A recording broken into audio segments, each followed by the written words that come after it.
আসসালামু আলাইকুম। আজকে আমরা ব্রেস্ট ক্যান্সার বা স্তন ক্যান্সার নিয়ে কথা বলবো।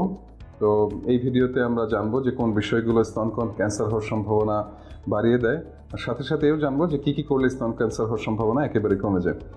তো এই ঝুঁকিগুলোকে যদি দুই ভাগে ভাগ করি, একটা হচ্ছে পরিবর্তনযোগ্য আর একটা হচ্ছে অপরিবর্তনযোগ্য। পরিবর্তনযোগ্য নাম শুনে বোঝা যাচ্ছে যেগুলো আমরা আসলে পরিবর্তন করতে পারি। আপনারা আমি খুব সহজভাবে বলার চেষ্টা করছি, একটু মনোযোগ দিয়ে শুনবেন, মনে রাখার চেষ্টা করবেন এবং নিজের যদি কোনো সিমটম থাকে সেটার সাথে মিলিয়ে নেবেন।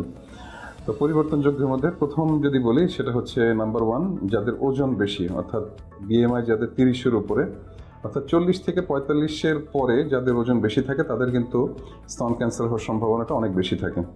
তো এটা কেন হয়? তো আমাদের শরীরের চর্বি ইস্ট্রোজেন নামক হরমোন তৈরি করে, এই হরমোন স্তন ক্যান্সারের ঝুঁকিটা অনেকটা বাড়িয়ে দেয় বলে ধারণা করা হয়। তবে আপনার ওজন বেশি বলেই যে আপনার স্তন ক্যান্সার হবে ব্যাপারটা কিন্তু মোটেও তা নয়। তবে স্বাভাবিক ওজনের তুলনায় মানুষের যখন অতিরিক্ত ওজন হয় তখন কিন্তু স্তন ক্যান্সার হওয়ার সম্ভাবনাটা কিছুটা বেশি থাকে।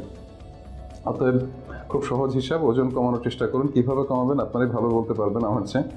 কার্বোহাইড্রেট জাতীয় খাবার কম খাবেন, চিনি কম খাবেন, কিছুটা ব্যায়াম করবেন প্রতিদিন, শাকসবজি ফলমূল বেশি বেশি করে খাবেন।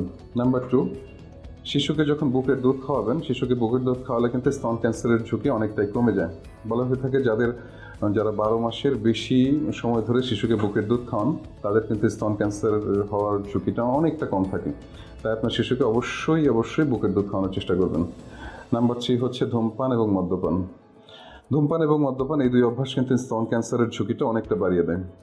আপনি তো ধূমপান করবেনই না, যদি আপনার আশেপাশে কেউ ধূমপান করেন তাহলে আপনার স্তন ক্যান্সারের ঝুঁকি কিন্তু বেড়ে যেতে পারে, তাই এগুলো খুব কড়াভাবে নিষেধ করবেন। নাম্বার 4 হচ্ছে নিয়মিতভাবে প্রতিদিন অল্প হলেও ব্যায়াম করার চেষ্টা করবেন। নিয়মিত কিন্তু ব্যায়াম করার মাধ্যমে আপনার স্তন ক্যান্সারের ঝুঁকি অনেকটা কমে যাবে। নাম্বার 5 হচ্ছে কিছু জন্মবিরতিকরণ পদ্ধতি ব্যবহার করলে স্তন ক্যান্সারের ঝুঁকি সামান্য বাড়তে পারে, যেমন কম্বাইন্ড পিল। এই পিল খাওয়া যখন বন্ধ করবেন স্তন ক্যান্সার হওয়ার ঝুঁকিটা সময়ের সাথে সাথে কমে আসবে। তবে ঝুঁকি কতটা বাড়বে সেটা নির্ভর করে কত সময় ধরে আপনি পিল ব্যবহার করছেন। তো বলা হয়ে থাকে যে 10 বছরের বেশি যদি কম্বাইন্ড পিল ব্যবহার করেন স্তন ক্যান্সারের ঝুঁকিটা কিন্তু অনেকটা বেড়ে যাবে। নাম্বার 6 হচ্ছে এক্স-রে এবং সিটি স্ক্যান পরীক্ষা। এক্স-রে এবং সিটি স্ক্যান পরীক্ষা এগুলোতে কিন্তু রেডিয়েশন দেওয়া হয়, হ্যাঁ, এগুলোতে স্তন ক্যান্সারের ঝুঁকি অনেকটা বেড়ে যেতে পারে।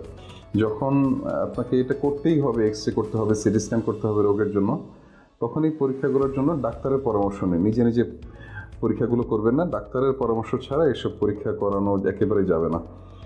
আচ্ছা, এই যে এগুলো বললাম এর প্রায় সবগুলোই কিন্তু আমাদের নিয়ন্ত্রণের ভিতরে, আপনি কিন্তু এগুলো পরিবর্তন করতে পারেন।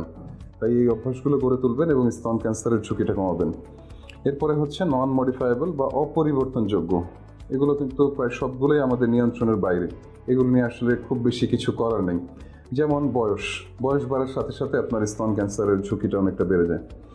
পরিবারের কারো যদি স্তন ক্যান্সার হয়ে থাকে, যেমন আপনার মা, খালা, নানি, তাহলে কিন্তু আপনার স্তন ক্যান্সার হওয়ার ঝুঁকিটা অনেকটা বেশি থাকবে।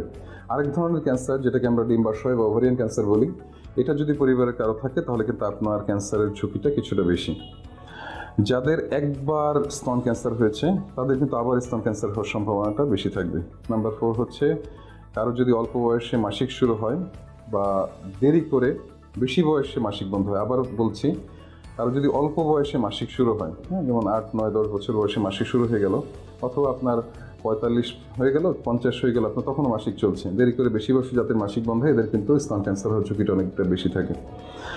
নাম্বার 5 হচ্ছে যাদের কখনো সন্তান হয়নি, কখনো সন্তান না হওয়া, বয়স 35-40 হয়ে গেছে, প্রথম গর্ভধারণ হয়নি, বা বয়স 35 হওয়ার পর বা 40 হওয়ার পর প্রথম গর্ভধারণ হচ্ছে, এদের কিন্তু স্তন ক্যান্সার হওয়ার ঝুঁকিটা অনেকটা বেশি থাকবে।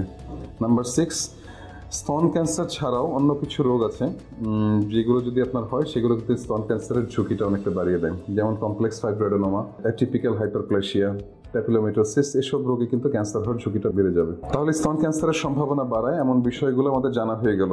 তো যেগুলো পরিবর্তনযোগ্য সেগুলো কিন্তু আপনাদের নিয়ন্ত্রণের মধ্যে, চেষ্টা করবেন অবশ্যই এগুলো নিয়ন্ত্রণের মধ্যে রাখতে, ভালো অভ্যাসগুলো গড়ে তুলতে, এতে করে আপনার স্তন ক্যান্সারের ঝুঁকিটা কিন্তু অনেকটা কম থাকবে।